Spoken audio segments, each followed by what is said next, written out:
Bonjour, je suis infiniment désolée de ne pouvoir être parmi vous à l'occasion de ce colloque et je remercie Hélène Crombet de m'avoir proposé de prester une vidéoconférence et je vais un peu resserrer la focale.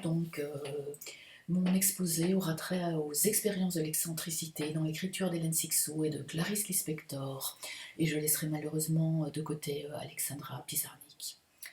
Alchimie de l'écriture. On ne s'empare de l'écriture qu'à être prise par elle. Les phrases poussent Hélène Sixou dans le dos, la prennent d'assaut, comme un grand roulement de texte, de voix, qui attendaient leur hôte. Des voix venues des morts, de l'ailleurs, d'un passé non historique, qui guettent les êtres en transit. On fera cependant signe vers une scène primitive, celle dont Hélène Sixou ne cesse de souligner combien elle a catalysé sa venue à l'écriture. Un événement fondateur, un événement insupportable, déracinant, à contre-effectuer, à contrer, à savoir la mort du père Georges Sixou lorsque H.C. a 10 ans. La lettre vient alors en second, en riposte à une terreur, à un impensable, qui ne peut être traité, repoussé et rejoué que par le verbe. Au bout de la lettre surgit, je cite ici Hélène Sixou, rien n'est perdu, ce qui est fini n'est pas fini. Le point d'impulsion de la création est donc un point de crise ou une rencontre avec le chaos. Ce point de sidération que Deleuze situe à la source de toute invention de pensée est donc à l'origine des trois types de création, des trois chaoïdes que sont la philosophie, la science et l'art. L'artiste est dès lors celui qui a fait l'épreuve d'un trop grand, d'un insoutenable, qui lui a ôté toute assise et toute capacité à dire je, qui l'excentre, et qui, du fond de l'épreuve du chaos, en a tiré un cri qu'il a réussi à ciseler en graphème, en son, en couleur. De l'effondrement de son monde, de l'effraction de la faille, il tire donc ce que Deleuze et Guattari, reprenant le terme à Joyce, appellent une chaoïde.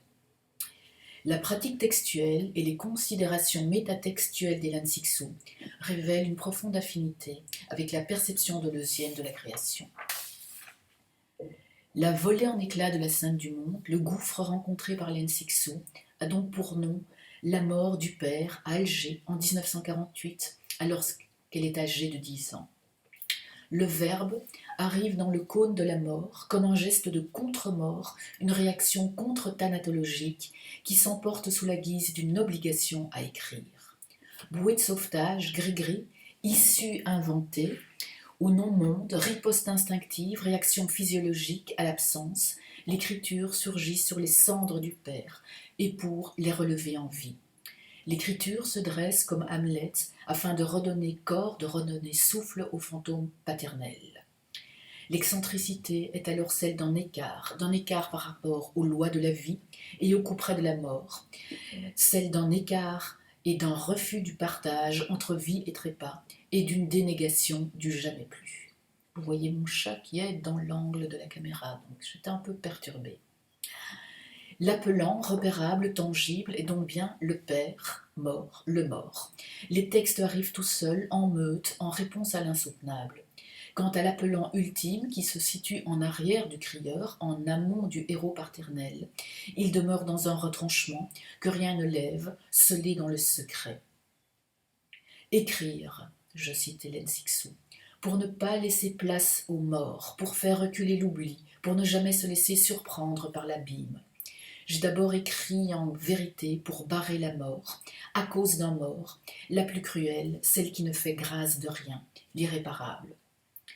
En 1948, l'État d'Israël sort de terre, le père de H.C. entre sous terre.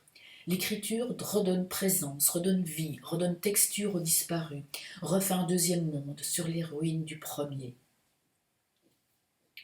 On écrit donc pour faire revenir l'enfui, à la place du disparu, pour donner voix à celui qui est privé de bouche.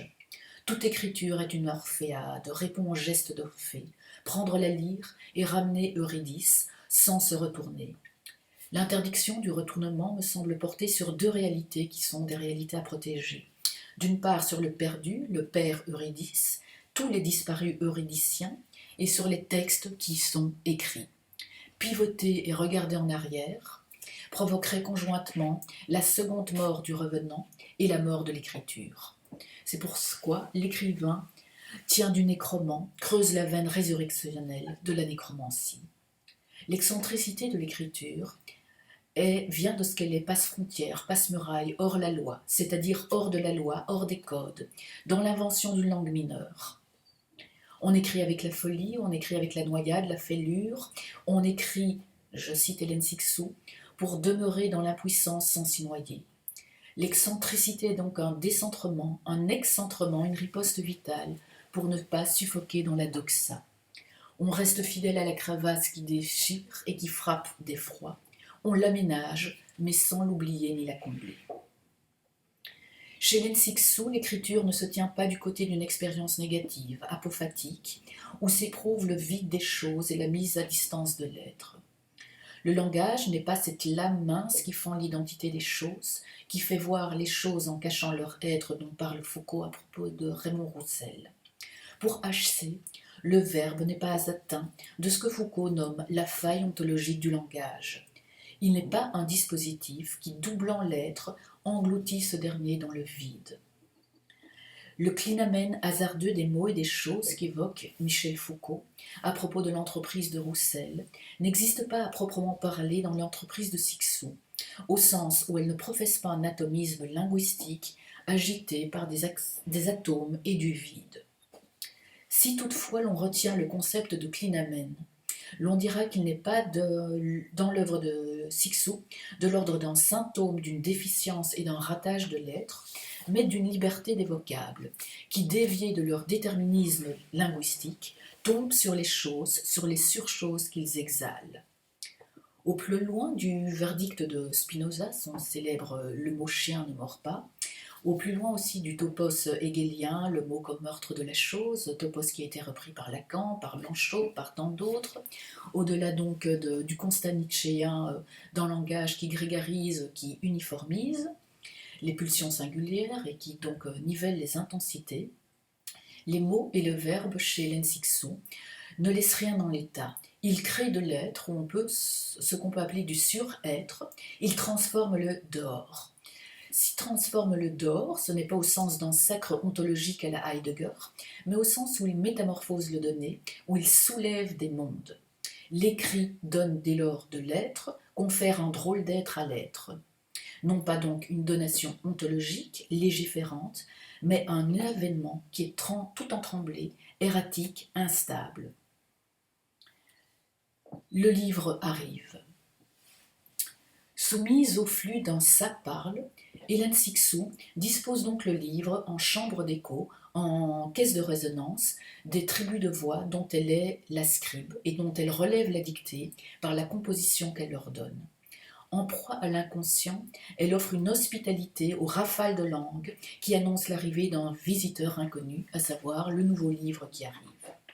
Dans un mouvement qui est à la fois un mouvement de passivité et un mouvement de reprise active, qui est hanté sur un « ça ne s'arrête pas de s'écrire, de sexe-écrire », elle donne une scène et elle donne une consistance à ce qui la traverse. C'est à une codémiurgie que nous assistons, actée à la fois par le livre et par H.C. Le livre est donc comme un voyageur qui vient de très loin, derrière les fagots de l'inconscient, et qui choisit d'élire domicile dans certaines créatures qui sont ouvertes à la lecture de ces signes. Replié donc comme un monde virtuel, le livre attend des mois, parfois des années, son heure, pour s'exprimer, pour s'actualiser, et pour passer des limbes à la lumière, pour forcer un passage, et il décoche parfois des signes avant-coureurs. Dans ce schéma deleuzien, donc d'un avènement par actualisation du virtuel, l'éclosion de celui dont on ne sait rien échappe bien sûr à toute préformation, à toute programmation. Le livre qui vient est comme une bouteille rejetée par la mer que l'écrivain intercepte. Je cite ici Hélène Sixou. Dans ma nuit d'écriture, je suis soumise aux lois de l'hospitalité, j'accueille les vocables nouveaux venus, et s'ils veulent repartir, je ne leur retiens pas. J'ai une soumission pour ce qui arrive et une soumission pour ce qui revient. Je vais alors maintenant développer un peu la genèse organique de la langue chez Hélène Sixou. Larguée au large du temps sur les rives de l'éternité, vigile de l'abîme, HC traverse ce qui la traverse et adjointe dans un palimpseste les volets de texte et les fragments tectoniques géologiques qui l'encerclent. La genèse organique des langues nous est donnée à voir et à entendre, car loin de nous offrir que le résultat de ces proésies, comme dit Hélène Cixous en mot valise, de ces chants, Hélène Cixous nous montre le mouvement d'engendrement, le mouvement de création et de germination des textes, au sens véritablement de poussée biologique organique, où coexistent génération cellulaire, vivipare, oviparité, reproduction sexuée, parthénogénèse, croissance végétale, cristallisation de minéraux. La naissance d'un français, plus moins que français, d'une langue excentrique, étrangérisée, réinventée, greffée, donc avec plein de boutures, passe par des mécanismes biologiques à déterminer. Je pourrais citer quelques processus biologiques à l'œuvre dans ce que j'appelle le Cixous. Les phrases mentales, les phrases phrastiques, les phases mentales phrastiques qui se superposent, la multiplication du tissu langagier, la dissémination des spores, la mitose des jeux sur le signifiant, la mise en résonance en écho de langues gigognes, les transformations de la syntaxe, les motifs en aplat, en spirale, la germination des mots par le milieu, à l'instar de la poussée en X qui trouve le patronyme d'Hélène Cixous. La libération dès lors des puissances de la langue a pour condition le dynamitage de ses pouvoirs et la volée en éclats de sa hiérarchie, de sa construction centralisée, phallocentrique et donc orthonormée. Ces jougs, ces dictats, ces oppressions font l'objet d'une levée qui est sans cesse reconduite, achevée, déjouant l'inertie du bien-dire, pulvérisant la police de la langue. La langue officielle, la langue étatique, genrée, sexuée, humanisée, est détournée par le déferlement de l'outre-langue. La vie du monde est secouée par l'outre-vie. Tout se met à boiter avant de voler.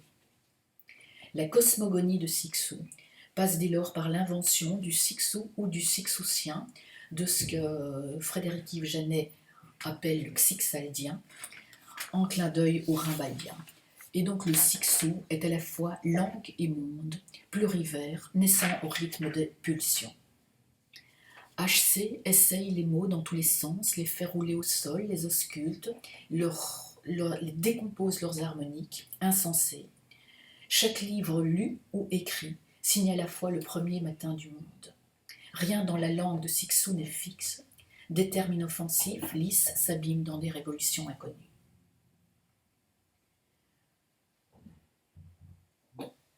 Tenus à l'écart des inscriptions généalogiques, reconnues, majoritaires, à l'écart de l'ancrage dans un temps, dans un lieu et dans une langue, un genre, Hélène Cixous va s'emparer de l'écriture depuis une place nomade et diasporique qui prohibe cette pratique, à savoir la place de la juive femme.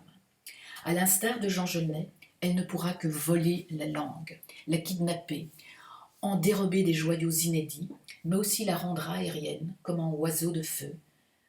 Comme Genet, elle s'est vue a priori chassée de la langue officielle, interdit de séjour dans la langue légale. Genet ne pouvait écrire qu'en allant au bout de cette langue interdite, en soutirant des crachats qui soient des diamants, en magnifiant sa splendeur et en la violant par une grâce vénéneuse. Ne pas avoir de langue qui précède, ne pas avoir de langue qui discipline, qui contraint et qui limite, c'est la chance aussi de pouvoir développer des excentricités. C'est la chance de ne pas être inféodé à cette langue et de ne pas être redevable d'un legs pesant qui enferme. À partir du français, Hélène Cixous creuse véritablement une autre langue dans la langue, ce que Deleuze et Guattari ont appelé une langue mineure, dans la langue majeure. Le Cixous témoigne véritablement d'un travail de sage-femme qui continue, en la déplaçant, la maïeutique maternelle. Les blocs de base sont dès lors ceux de la langue héritée, mais leur orchestration produit une autre langue. Au nombre des opérations mises en œuvre par Hélène Cixous dans sa machine, sa guérilla non guerroyante, je mentionnerai la déterritorialisation de la syntaxe, des habitudes idéales et scripturales, l'invention de mots valises, la néologisation de termes, la danse des phrases, les germinations hétérodoxes, puisque rares sont les forgeurs de langue qui, comme Sixou, Artaud, Guillotin, Chloé Delhomme, Valère Novarina, pour m'en tenir à la seule littérature française, travaillent le matériau jusqu'à en délivrer des possibles et des puissances qu'on ne lui soupçonnait pas. Faire fleurir ce que Deleuze et Guattari appellent une langue mineure, c'est donc l'emporter dans l'excentricité, dépasser toutes les balises normatives, aller au-delà des invariants et des impensés, des présupposés aussi, qui sont charriés par la langue majeure. Afin de conquérir une langue, une position d'énonciation, on sait par exemple que Kafka, en tant que juif tchèque, a dû ferrailler avec l'allemand qui a priori l'a exclu. Proscrite, excommuniée de la légalité française en tant que juif femme, Hélène Sixou n'a pu faire entendre son cri qu'en s'emparant d'un trésor auquel elle n'avait pas droit, et dès lors en le retournant et en le fécondant. J'ai très mal évalué mon temps de parole, donc je vais immédiatement faire un grand bond et passer à Clarice Lispector, afin de ne pas monopoliser trop fortement la parole. Donc j'arrête un peu abruptement pour essayer d'opérer une confrontation avec un astre très proche de Sixou, à savoir Clarice Lispector. Une même rafale emporte en effet Clarice Lispector et Hélène Sixou. Les points de contact, les points de tangence ont pour nom la dissolution océanique de l'identité, la mystique de l'écriture, la naissance d'une autre pensée, d'une autre langue. Le français d'une part, le portugais donc le brésilien de l'autre, doivent être excentricisés, soulevés comme une houle, afin de libérer un espace où le verbe s'exacerbe en outre-verbe. La nécessité d'une autre pensée relie donc Sixou et Lispector. Là où ils sortent de leur gond et creusent l'abîme, les textes de Clarice Lispector donnent entendre une pensée qui n'existe qu'en Gésine, que dans un mouvement d'arrachement à ce qu'elle n'est pas, et dans un décentrement du pensable vers le centre et du pensant vers la périphérie. Clarice Lispector, dans son œuvre, évoque souvent l'expérience de la voyance rimbaldienne qu'elle subit, qu'elle expérimente. Elle s'assiste penser, comme Rimbaud le dit dans sa lettre à Paul de Meny, où il dit assister à l'éclosion de sa pensée. Un dehors intime, voici mon chat, un dehors intime creuse en elle un pensable encore impensable. L'état de la pensée dès lors ne va pas de soi, elle existe sous des formes d'être qui incluent encore le non-être, ces moments où la pensée se cache derrière elle-même. Grande lectrice, grande expérimentatrice de Spinoza, Clarice Lispector convoque le motif de la vraie pensée, qui se pense elle-même.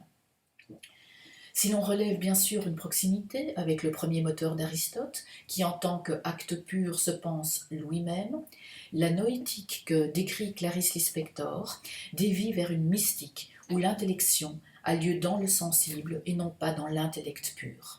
Si elle a une vertu de communication, de transmission entre soi et soi, la forme est ce qui limite la pensée. La liberté du penser va se tenir là où la forme ne le contient plus.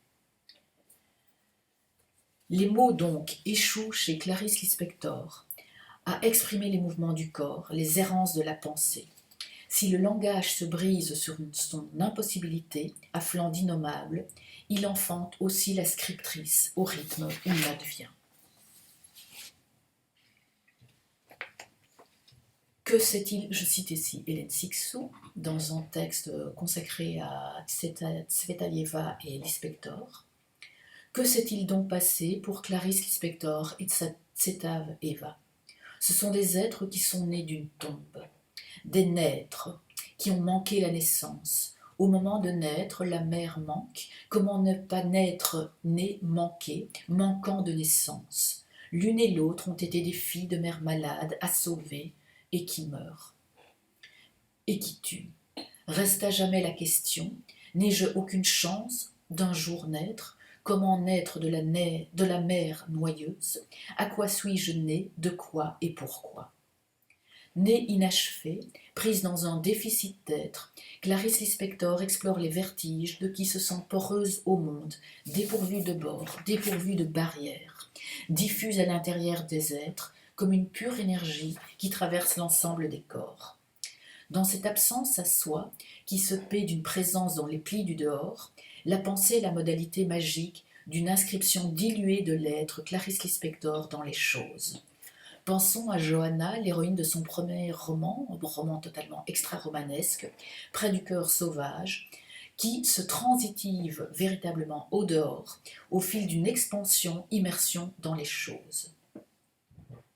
À la fin du livre, Johanna fait donc l'expérience d'un retour à l'inséparé, d'un retour à la substance au sens de Spinoza, en arrière de toutes les formes stables, et elle caresse la vision du jour où elle vivra, je cite Clarice Lispector dans ce magnifique final, plus grande que dans l'enfance, brutale et mal faite comme une pierre, légère et vague comme ce que l'on sent et ne comprend pas. Elle est donc le sismographe de ses sensations, le sismographe d'état émotifs, dont la mise en parole signe la perte. Le langage est dans l'incapacité de rendre compte de la plénitude incompréhensible, de ce qui n'est plus un qui, mais une onde océanique dans le grand jeu de l'être. En proie dès lors à une désadaptation fondamentale, en proie à l'intranquillité de Bernardo Soares, donc un des hétéronymes de Fernando Pessoa, Clarice Lispector, comme le personnage de Johanna, atteignent aussi des épiphanies, où tout ne fait qu'un dans l'évaporation des limites entre les choses, dans la volatilisation du langage. L'excentricité de la pensée, l'excentricité de l'écriture est donc dotée chez Lispector d'une teneur mystique. Clarice Lispector, en effet, n'a jamais cessé de chercher ce qu'elle appelle le point mystique, d'un parler sans parler, fait de syllabes détachées, sans sens, de créer des paroles venues d'avant le langage, venant de la source et de la source même. Voilà, pour ne pas trop empiéter sur mon temps de parole, je vais arrêter ici, et donc merci à vous.